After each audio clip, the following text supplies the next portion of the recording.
Hey everyone, so today I'm going to talk about how to do your own nutrition research. What this means is how can you get access to scientific papers, medical quality, objective research on nutrition, anything that you want to know, whether it's a particular food or a particular diet, or you want to compare different scientific research on different aspects of your nutrition. Today I want this video to empower you to start learning how to do the research yourself so that you don't need to rely on just what various experts tell you, particularly because you are going to hear a lot of contradictions based on, even if it's a doctor or a scientific expert, they will often, use the research that follows the model that they have found useful within their practice, what they've been taught. And if you listen to different experts, you will often realize that they contradict each other. And so this gives you the tools to kind of do your own detective work. Before we begin, don't forget to click on the subscribe button or the notification bell to be notified anytime there is a new video. Okay. So first of all, in order to access scientific journals, because a lot of the research that you're going to find, it's either going to be in books or in journals which publish different studies that have been created. Doctors and scientists will create a study to test a theory and then publish those results. And often those, both the way the study was set up and the results will be published in some kind of recognized journal. So how do you access these? Because oftentimes if you don't have a subscription to a journal, if you don't know where to start, perhaps some of these memberships are fee-based in order to access. What's an easy way to access just using your internet? Okay, well, the first place I want to tell you about, it's called the USDA library. And basically the USDA library houses one of the largest collections devoted to food and science, and it's that Department of Agriculture. So really it's going to be, you'll be able to look up a diet if you want, and you'll be able to look up particular food groups, but it is one of the largest collections in the world. So let's say you wanted to know the links between tomatoes and cancer. You can type tomatoes and cancer in the search bar, and a host of articles will come up, and you can go into the individual articles and see what they say, what kind of research was done, and what the conclusions to the individual studies are. The next site I want to tell you about, and if you follow anything scientific or medical, you've probably heard of this before. It's called Pubmed, and this is usually what most doctors, chiropractors, dietitians use in order to do their research into different questions or to access scientific and medical research. Pubmed is a free research engine with Medline references and abstracts on life science and biomed. So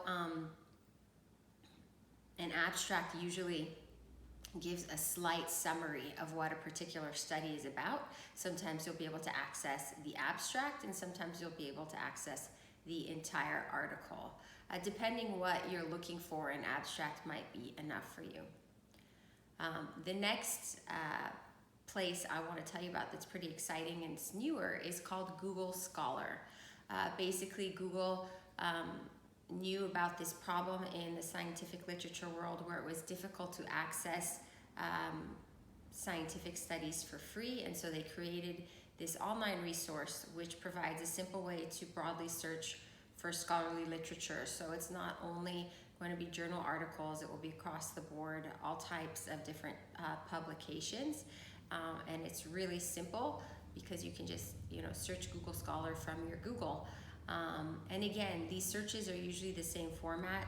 You go into the search section and you type in, let's say you want to know about vegan diets and health. You could type in just vegan diets, or you could type in vegan diets and health, or vegan diets and weight loss, and you'll have a host of references, articles, and other links that you can per use of to increase your information and see what each individual study or scholarly citation says. Okay, another resource is Oxford Academic.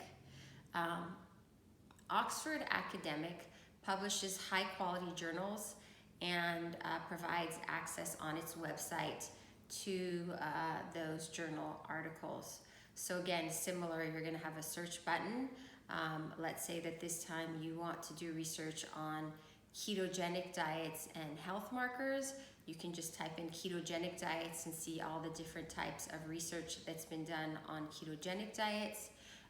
Or you could be more specific and say ketogenic diets and weight loss, or ketogenic diets and polycystic ovarian syndrome, and see what kind of research you can access that has actually formally studied in a group of people what the results were in using a ketogenic diet with your question at hand. So now that we've talked a little bit about where you can access research, let's talk a little bit more about how you read research, because for many of us, if we're not clinically trained, if we don't have a scientific background, you may be overwhelmed when you do actually start the research and see the results. Even the titles can sometimes be overly scientific, complicated terms, and difficult to understand. And some of these articles can be very long and have a lot of scientific jargon. But if you understand the basics of how most of these articles are written, what format they follow, there's some simple techniques to be able to break down the article without having to read every word, or without having to be able to understand and digest every single sentence of the article, to be able to extract the main information and main conclusions of the research at hand. So one way I would suggest you do it is by starting by reading the abstract. So most scholarly journals will have an abstract.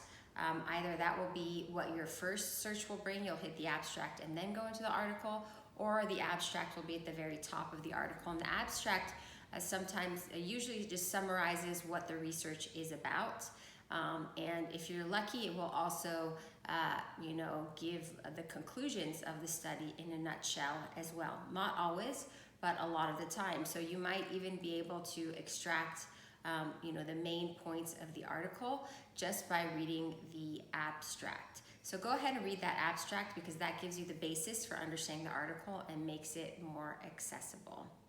Then the next thing I suggest you do is that you skim the introduction and the body. So what happens in the introduction, the body, if it is a long research article, is that can start becoming heavier to understand as they introduce all the different factors and how the study was built.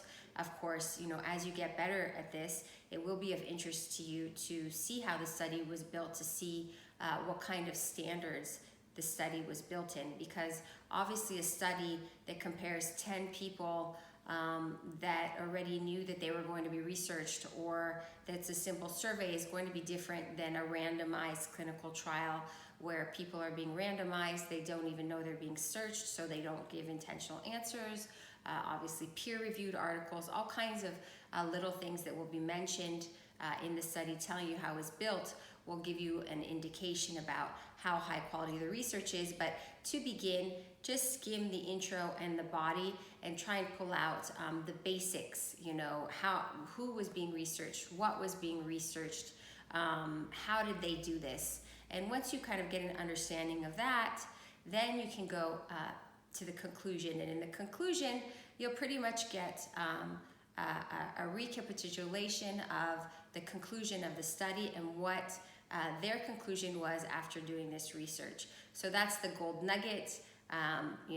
What did they find?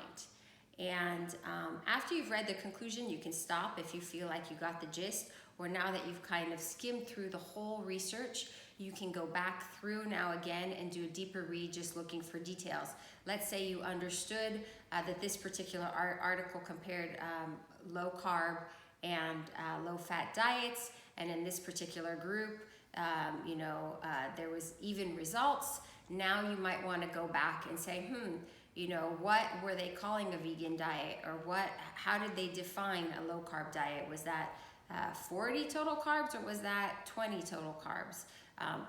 Because now you might have questions coming up where you want to see actually how they define the terms and how they did their research, or not. Maybe you feel like you got the gist of it and you want to go ahead now and see what other articles on the same subject say, to see if there's a general trend. That, for instance, the first 5 articles you search all said, I'm just making this up right now, but that cauliflower is beneficial for cancer. So now you can start building your own opinion of what you think you may or might not want to try, or what you may or might not want to bring to your physician the next time you're evaluating different diet options, etc. I hope that this video has been really informative. I really want to empower you to be your own, your own best professional and your own advocate. It's so important to have professionals in our lives, whether that's psychologists for our mental health, or life coaches for our relationships, or doctors for our health, or lawyers, when we're in a pickle. But even though these guys have done years of studying and have a lot of experience you don't have, they are not the #1 expert on you and how things feel in your body and what your needs are. You need to be your own advocate, and you need to bring your own needs to the table. And it's so important to do your research and have your own kind of opinions and intelligence around any decisions you make for you. Please do go ahead and share in the comments section any other ways you access scientific evidence when you're trying to make determinations, whether it's on a diet or other healthcare decisions for yourself, where you do your research and what you found to be useful and accurate. Don't forget to click subscribe and the notification bells to find out every time there's a new video. Wishing you many blessings.